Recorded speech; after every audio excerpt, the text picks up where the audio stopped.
Ito lang po masasabi ko sa inyo, no? Baka hindi alam ng ating mga kababayan to. Si BBM ay matagal ko nakakilala. Napakabait na kaibigan at higit sa lahat, napakabait na ama, anak. Bakit?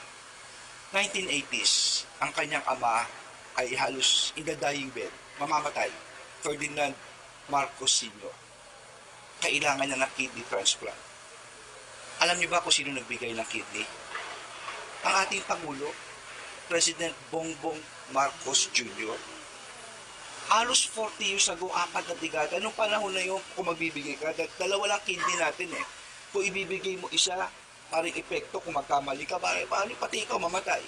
O kung hindi man, yung kalidad ng buhay mo sumama. Maaari ka maging bedridden, maaari ka maging sakitin. And yet, no, hindi niya inisip, basta para sa ama ko, ibibigay ko. Ngayon, alam nyo naman, kung ikaw ay nabubuhay sa isang kidney lamang, napaka-sensitive yan. Lalo na sa mga gamot-gamot na iniinom mo, delikado yan. Magdadrugs ka pa? At hindi lamang yon. Ang ating Pangulo ay asthmatic. It's a severe case of asthma, kaya nung COVID, di ba, nandun na, lumabas yung kanyang na kamuntikan siya dahil sa kanyang, kaya bawal siya magsigarilyo, mga ganun eh. Hindi nga siya makapag-dive ng scuba dahil because of asthma.